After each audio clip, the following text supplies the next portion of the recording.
Hello and welcome to the channel. My name is Abdul Wahid Tanner and I am building a 20-foot catamaran sailboat in my garage. In the last video we finished up boxing in the stern steps, and in this video I'm going to show you everything involved by putting a handle here so we'll be able to grab onto it to be able to easily get in and out of the water. Alright, so follow along and I'll show you everything involved. I'm building up this edge so that it's a straight line from this point right here all the way up to the top corner here. It was kind of bowed in a bit, so I'm just adding some thickened epoxy to bring that out. And this is about 3 layers of thickened epoxy right now, and I think I finally got it. Once I sand this 3rd layer, it should be able to come out straight, and then the corners will be able to be rounded over. So I like the way this turns out. What I'm looking for here, looking down this, is at least somewhat of a straight line, and that's what we have. So you can see the thickness that I had to build up there to get to that straight line.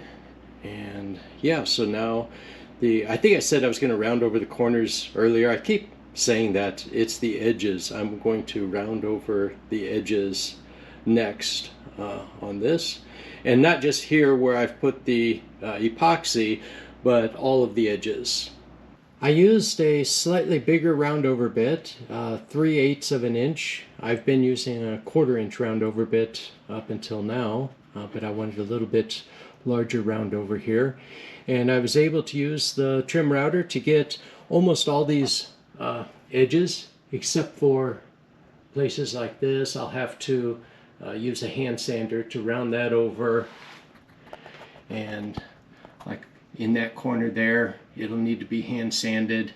And some of the edges, because of the angle, just couldn't be touched at all. So like this edge, it's it's not a 90-degree angle, so the roundover bits just wouldn't touch that edge, which is okay. I mean, I'll just touch that up with a bit of sanding, and it's already not even a 90-degree angle, so just kind of round that over a little bit and it should be fine.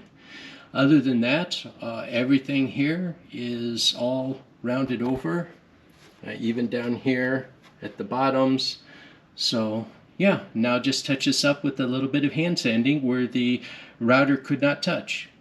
After sanding everything and checking it, I marked off a few areas that have some little holes that need to be filled. They're very minor, but yeah, I'll just get those taken care of and get those filled in before I start doing anything else. So this will be a very light layer of thickened epoxy. The biggest spots that I need to patch are actually on these inside corners here. So like this, and on both holes it's like this. So I need to get those patched up.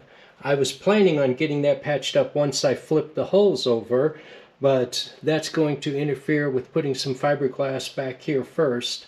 So yeah, I'm going to patch up at least this little bit right here before applying the fiberglass. It's over 90 degrees Fahrenheit here in the garage, and I only mixed up 1 pump of the epoxy and 1 pump of the hardener, and I used the fast hardener. And you might wonder why I would use fast hardener in this high of a temperature. Well, it was just 1 pump, and I'm just going around and filling in some little holes that I'd already pre-marked. So even at this temperature, I probably only have about 10 minutes of working time. I was able to fill in all of these holes in both hulls, and after a couple hours, it is already set quite hard. It's not sticky at all, and I will give it some more time before I sand it, but I'm ready now to move on to cutting some handles out of this, the whole side here. So yeah, that's the next step. I'm going to cut some handles out. So the idea for making these handles is to drill a couple holes several inches apart. I've got 1 drilled, and then I will cut from one hole to the other to cut out the center part between them. And I was using this Forstner bit, and I'm not happy at all with the results. You can see there is a lot of tear out here. Now the tear out on this side was caused because I was trying to hold the drill with one hand and hold the boat with the other so I could apply enough force to do any drilling, and it caught on the wood and it tore out a bit of the plywood here. But there's more tear out on the other side. Let me show you that. And here's the other side with a lot more tear out, and I need to come up with a better solution.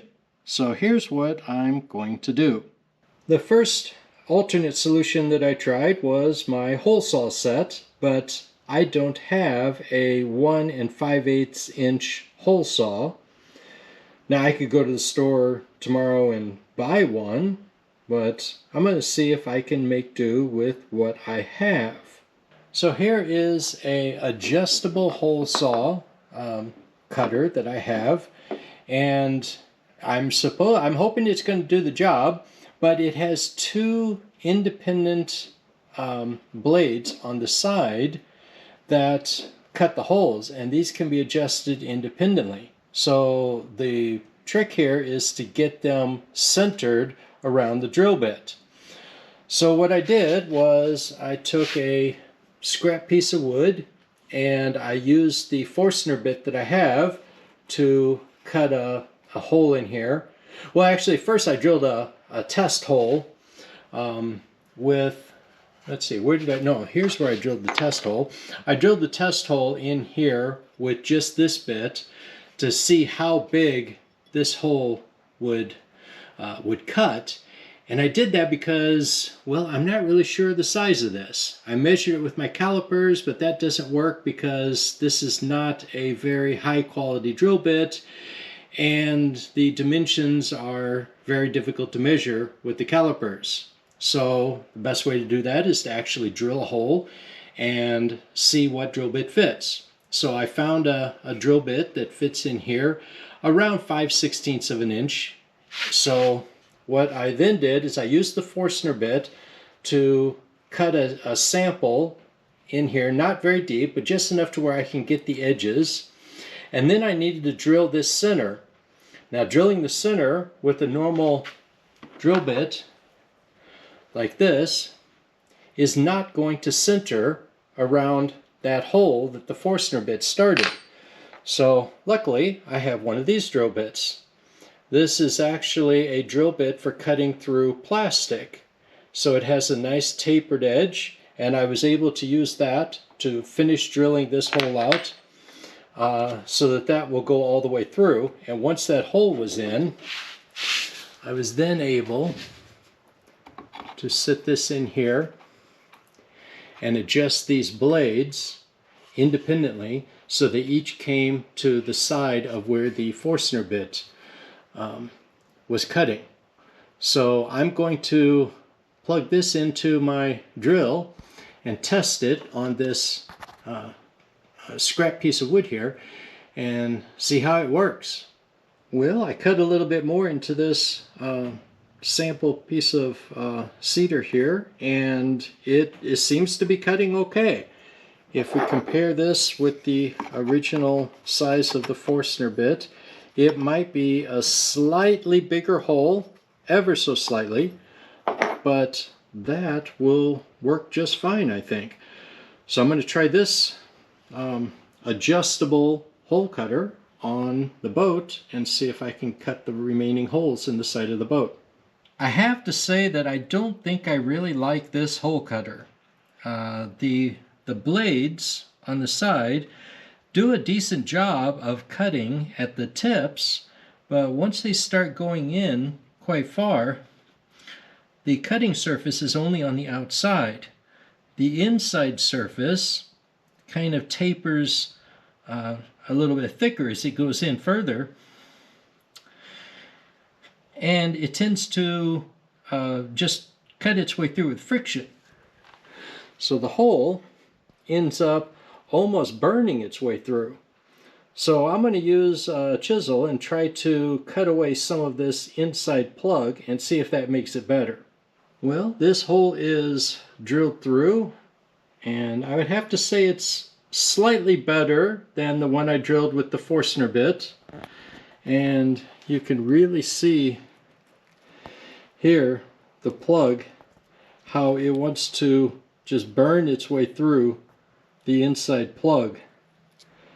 So this is the part that I tried to use the chisel to take away some of the plug as I was cutting the hole, to try to eliminate how much it has to just burn its way through. And that helped. It did cause the chisel to tear up the outside edge a little bit, but that's going to get rounded over anyway. So all in all, I'm not really impressed with this hole cutter either, but it did work. Well, I got the holes connected by using the jigsaw to cut the lines in between them, and then I used the 1/4-inch roundover bit this time, so a little bit smaller than what I used on this outer edge, and I rounded over both sides, this side and this side over here, and we now have a nice handle here to grab onto.